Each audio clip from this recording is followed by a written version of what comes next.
Yo, what is going on, Vikings fans? It's Skol back again with another Minnesota Vikings video. See by the title, we're going to be talking about the man, J.J. Watt. He was just released from the Houston Texans earlier this morning. I'm going to be breaking down what I think the Vikings should do and kind of where I think he should go.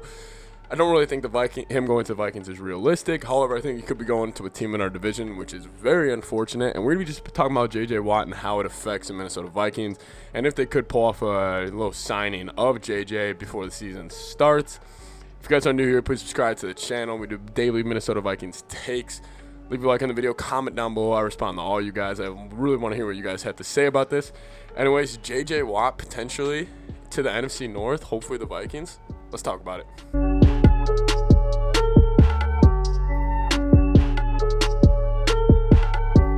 All right, J.J. Watt.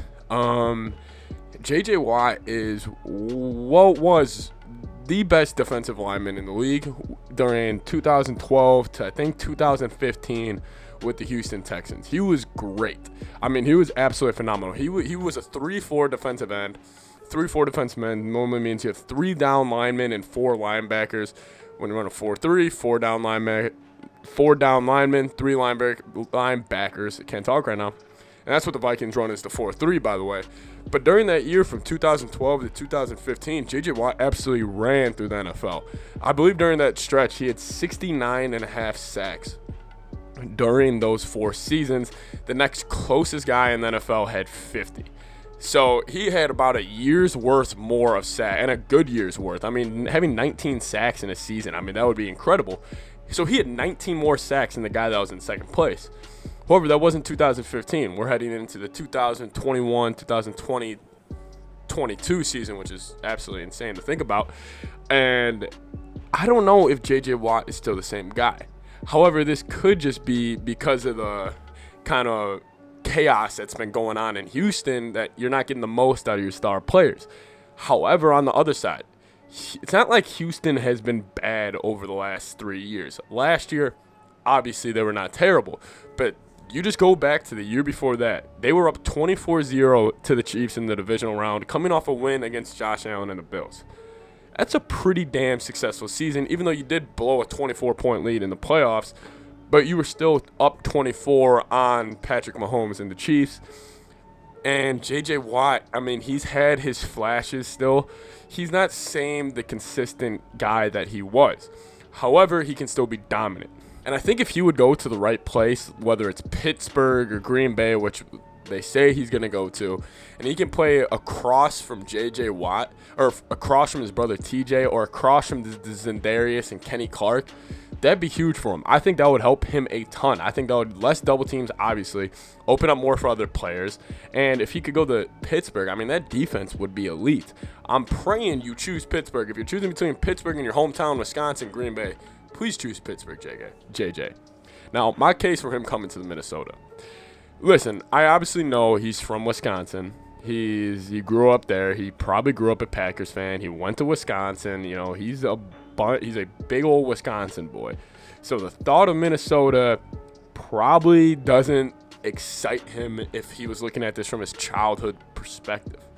But if we're looking at this from just an NFL playing perspective, he should definitely give Minnesota a look. Now, listen, if you want to come and change a culture and you want to make an impact, you can't do that in Green Bay or Pittsburgh. Their defenses, yes, Green Bay's defense is not up to par with its offense, but it was still a really good defense last year with guys like Kenny Clark and the Smith brothers. They already know what they are. And you go to Pittsburgh, they were fantastic last year. Yes, they had injuries, which would be incredibly frightening if J.J. Watt and guys like Devin Bush and guys like Bud Dupree would all come back. However, if you're looking at Minnesota, you know, they run a 4-3, which means less double teams, 4 down linemen. And if you could throw J.J. Watt next to Michael Pierce coming back and Danielle Hunter and Ifedi, you're looking at one of the best D-lines in the National Football League, and you're looking at one of the best front sevens in the National Football League, including Eric Kendricks, Anthony Barr, and Eric Wilson. I mean, that starting front seven with guys still like Harrison Smith in the secondary and these young corners, it would just make it easier on everybody on that defense. It would make it incredibly more easy on the corners, and I think this defense would be something special. And I think what would make it special is that you put JJ next to a guy like Michael Pierce, who just eats up double teams and just eats up blocks, and he's great in the run game. You put JJ next to him and then have Danielle Hunter on the other side of JJ Watt. When it's third down, the quarterback, I mean, in the back of his head, he's like, all right, I got JJ here. Danielle Hunter, one of the most young and explosive pass rushers, coming off one side. Then I also have Michael Pierce and maybe Ifedi and JJ working their way up in the middle. I mean, that would be pretty frightening for him. And you also got young guys like DJ Wonham. I mean, if you come to Minnesota, it's not like you would not have talent around him. I know if you look at the numbers last year in the Vikings defense, you know, the D-line was probably the worst in the league. But also they're playing with their third and fourth string guys on the D-line. You know, they didn't add in Danielle Hunter. They didn't add in Michael Pierce. So my pitch to Minnesota for J.J. Watt would be, listen, if you want to kind of be the bad guy, if you kind of want to come to Minnesota, you know, we would be definitely competitive next year. You would definitely have a chance to win the division and take down Green Bay, your hometown. Could play next to one of the most young and up-and-coming pass rushers and just defenders in the National Football League. Have a guy like Eric Kendricks behind you. Have an explosive offense with damn near top 5 and everything last year. I don't see why not. We could also pay you if we let Anthony Harris go, which I expect they will. Clear up some cap with Rudolph and Reef. We could give them a nice 2-year deal. That would be my pitch to JJ. Would say, hey, I understand you're from Wisconsin.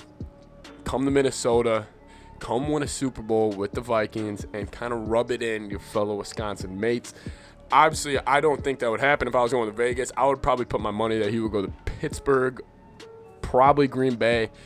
I would probably lean towards Pittsburgh, though. But J.J. Watt's on the market. It's exciting. Let's see if Spielman could pull something off. Obviously, Vikings have a big hole. It's D-line and O-line. You got one of the best D-linemen in the league still on the market. Obviously, he's not who he was, but he's somebody they should be definitely considering picking up and making movement for. Anyways, I'm getting excited about the NFL season again, and I think you guys should too. Leave a like on the video, comment down below, sub to the channel. Road to 2,000 subs starts now. Absolutely incredible. Daily Minnesota Vikings takes you guys are new. Leave a like on the video, comment down below. I respond to all you guys. JJ Watt to the Vikings, not as crazy as you think. Talk to you guys later. Skol Vikes.